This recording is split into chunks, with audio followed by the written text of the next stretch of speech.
Number 103. The difference between two numbers is 14. The larger number is equal to 3 times the smaller number, less 18. Find the larger number. So mga choices, 12, 16, 25, and 30. Okay, so kung gusto nyo mapanood simula number 1, ay pumunta po kayo sa description. Nandun po ang link ng aking playlist. Okay, so before we start, invite ko kayo sa aking CSE review for Math and Logic via FB Live for 50 pesos only para po ito sa August 2024. Nagsimula na po tayo ng session 1 nung nakaraang June 1. So pwede pa po kayong humabol, may 9 sessions pa. Tapos yung session natin ay recorded sa exclusive na FB group. Okay? So habol na po kayo, 50 pesos for 10 sessions yan, kaya divided by 10, so magiging 5 pesos lang per session. Napakamura po nito at sulit. Meron din tayong mga worksheets sa ibang subjects. So ito yung mga example na mga worksheet natin. Yung worksheets na ito ay bukod pa sa i-discuss ko sa session. So may mga worksheets din tayo ng mga verbal ability, mga ibang subject. Okay, so sagutan na natin itong problem. So itong problem na ito, dalawang number ang hinahanap. So parang medyo mahirap tayong mag-trial and error dito. So I suggest ang gawin nating solution dito, magiging system of equations ito, dalawang equation ang kailangan natin. Kasi sabi, the difference between two numbers is 14. The larger number is equal to 3 times the smaller number, less 18, find the larger number. So dalawa kasi yung hinahanap natin dito, larger tsaka smaller number. Pero ang question lang, find the larger number. So medyo mahirap mag-trial and error, gawan na lang natin ng equation. Okay, so mag-assign tayo ng variable na kailangan natin. The difference between two numbers is 14. So therefore, ang magiging maggawa tayo ng dalawang variable. So ilet natin x ay larger number at ang y naman ang smaller number. Okay? So ang first equation natin, the difference. So ibig sabihin, i-minus natin sila.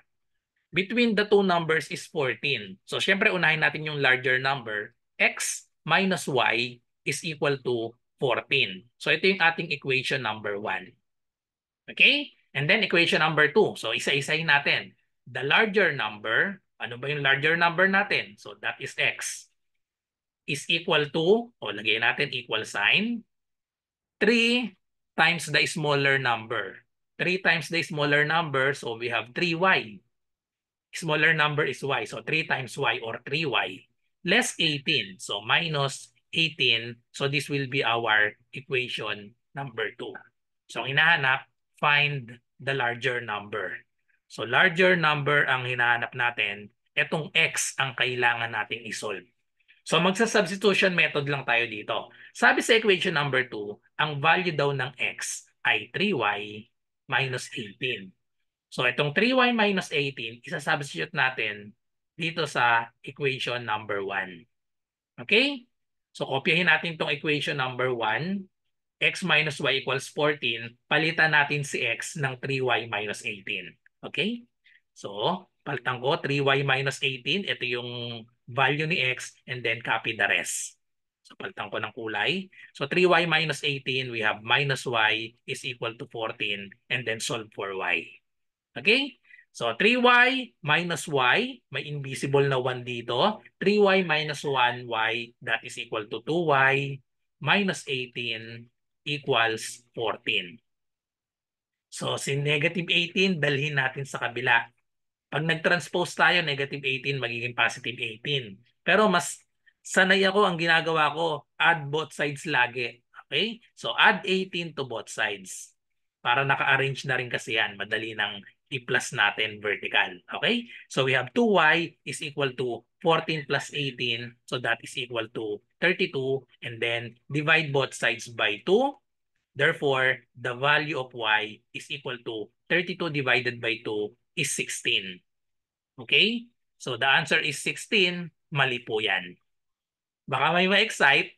Hindi pa po 16 ang tamang sagot. Baka kasi lumabas kasi dun sa choices, 16. So ito pong 16 na ito ay smaller number.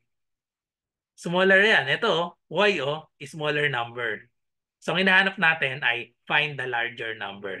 So wag ma-excite. So y equals 16, mali po yan dahil smaller number yan. So i-substitute natin sa equation number 1. So we have x minus y equals 14. Ang value daw ng smaller number 16. So we have x minus 16 equals 14. So ito yung larger number x. So tanggalin natin si negative 16, ilipat. So pag nag-transpose tayo, magiging x is equal to 14. Negative 16 will become positive 16. Or same nga yun nung add 16 to both sides. Okay? So therefore, the value of x is 14 plus 16 is equal to 30. So the correct answer is letter D, 30. Okay? So that's all. So thank you for watching. I hope may natutunan kayo sa video na ito. At kung may math question kayo, i-PM nyo lang ako sa Messenger RJ Enseñado. So pwede nyo rin i-comment yung mga question ninyo. So good luck sa lahat na nagre-review. Bye-bye and God bless.